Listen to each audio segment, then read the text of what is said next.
Welcome back ناظرین کرام، آپ ہمارے ساتھ ہیں اس سحر ٹرانسمیشن میں جس کا نام ہے نعت کا سلطان۔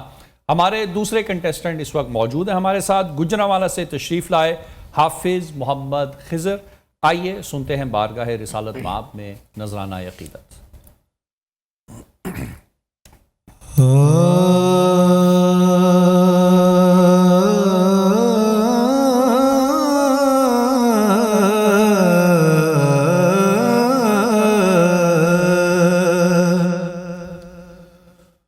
مجھے خطا کار سا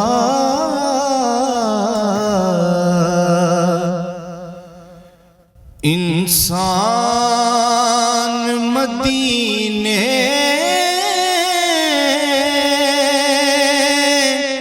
میں رہے،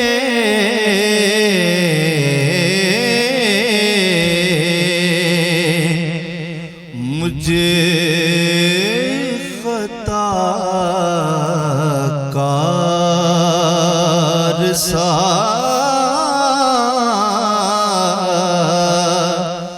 انسان مدینے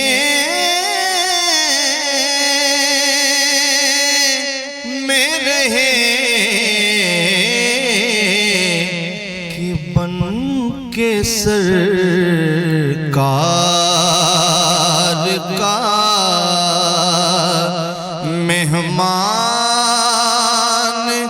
مدینے میں رہے،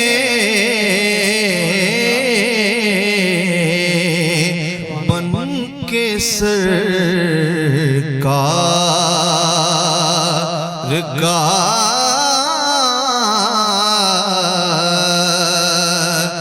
مہمان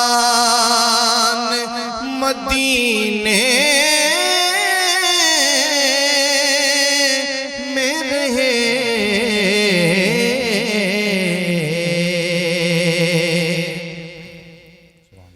یاد آتی ہے مجھے اہل مدینہ کی وہ بات،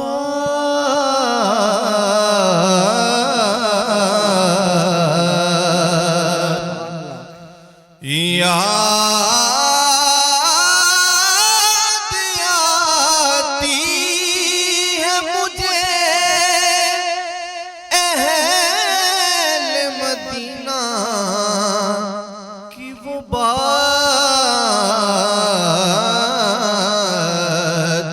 کہ زندہ رہنا ہو تو انسان مدینے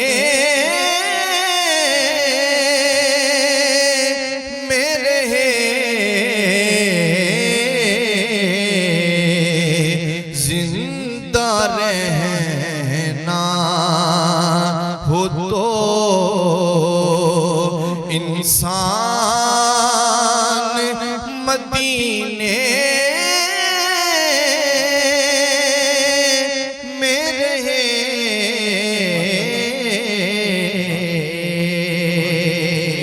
جزاک اللہ، ماشاءاللہ، بہت ہی خوبصورت انداز سے نذرانہ عقیدت پیش کرتے حافظ محمد خضر گجرانوالہ سے۔ چلتے ہیں ججز کی جانب اور جانتے ہیں کمنٹس ان کے بارے میں۔ حمدانی صاحب آپ سے شروع کریں گے، کیسا پایا آپ نے؟ جی ماشاءاللہ، آگے تو پہلے مقابلہ جو ہوتا ہے بچوں میں، ایک دوسرے شہر کا ہوتا ہے، ایک لاہور کا ہوتا ہے۔ جی، آج دونوں ہی لاہور سے باہر ہیں، دونوں باہر کے ہیں، ایک ایسا ہی ہے۔ گجرانوالہ سے، ایک بہاڑی سے۔ صحیح، تو بڑی اچھی عبادت، بڑا اچھا پڑھا انہوں نے، ماشاءاللہ۔ لیکن تلفظ میں ذرا ہو رہی تھی، مدینے میں رہے الگ کر رہے تھے، مدینے میں الگ کر رہے تھے، مدینے میں رہے اکٹھا کہنا چاہیے۔ ٹھیک۔ اور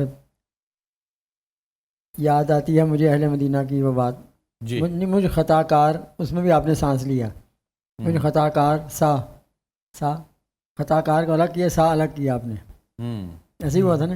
صحیح، یہاں بھی ایسے کچھ تھوڑی سی یہ مقابلوں میں ذرا ہوتی ہے چیزیں، نوٹ محفلوں میں نوٹ نہیں ہوتی.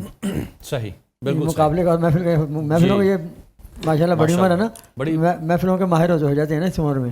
آواز بھی ماشاءاللہ پر قدرت ہے، قوی ہے، ٹھیک ہے، اٹھا رہے تھے. ہاں جی ہاں جی جی، بہت خوب.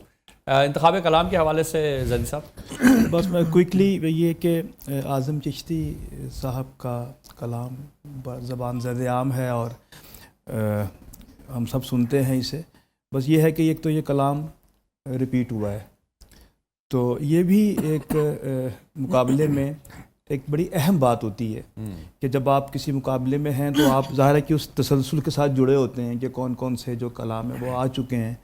تو کوشش یہ کرنی چاہیے کہ جو کلام پڑھا جا چکا ہو.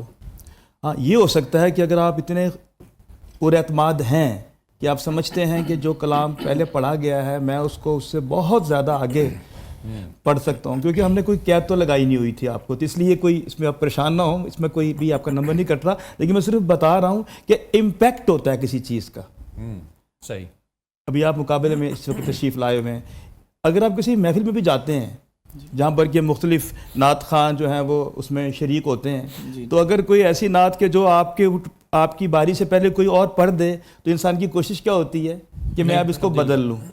وجہ یہ ہوتی ہے کہ ایک تاثر ہوتا ہے ایک چیز کا، جو کہ اگر جو نئی چیز ہوتی ہے تو وہ فوری طور پر انسان کی توجہ کو جو ہے نا وہ کھینچتی ہے اپنی طرف.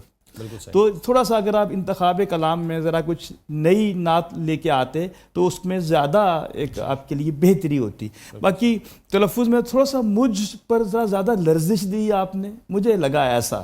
باقی مظہری صاحب اس کے اوپر زیادہ تفصیل سے بات کر سکتے ہیں. اور ایک آخر میں زندہ رہنا ہو تو انسان مدینے میں رہے، زندہ رہنا ہے تو انسان مدینے میں رہے. کیا خیال ہے آپ کا؟ کیا ہے مصرع آپ بتا دیں؟ ہے زندہ رہنا ہے تو انسان، یہ بھی جو ہے نا یہ میں صحت کلام کے حوالے سے بات کر رہا ہوں کہ جو جیسے میں نے پہلے بھی عرض کیا کہ جو شاعر نے جہاں رکھا ہے وہ ہو یا ہے میں نہیں میں جا رہا، وہ اس کا معنی اپنی جگہ پر کھڑا ہے، لیکن چونکہ شاعر کی تخلیق ہے تو وہ جیسی ہو اگر وہ ویسے ہی بیان کی جائے تو وہ زیادہ بہتر ہے. باقی ماشاءاللہ آپ نے بیٹا بڑا اچھا پڑھا ہے. جی بہت خوب. جی مظہری صاحب آپ کی طرف. جی میں بھی اسی حوالے سے شاہ صاحب کے بات کو مجھ خطا کار سا یوں آنا چاہیے تھا. پھر ایسا پہ آپ نے سر چھوڑا تو یعنی مجموعی طور پہ بہت کمزور آپ نے جو ہے وہ پڑھا. اس کے بعد آپ نے اضافہ کیا کہ بن کے سرکار کا، کہ بن کے اعظم چشتی نے نہیں کہا، رحمۃ اللہ تعالی علیہ والی نے نہیں کہا. اس کے بعد انہوں نے یہ بھی نہیں کہا کہ زندہ رہنا ہو تو صرف زندہ رہنا ہو تو یہ جو کیونکہ کہ کا اضافہ جو ہے یہ آپ کا نمبر کاٹ لیتا ہے. یہ تو ان چیزوں کو دیکھنے کی بہت ضرورت ہے، اصلاح لینے کی بہت ضرورت ہے مجموعی طور پر. بہت خوب بہت خوب. یہ تھے حافظ محمد خضر گجرانوالہ سے. ناظرین کرام ہوا چاہتا ہے ایک بریک کا وقت، واپس آ کے نتائج کا اعلان کرتے ہیں.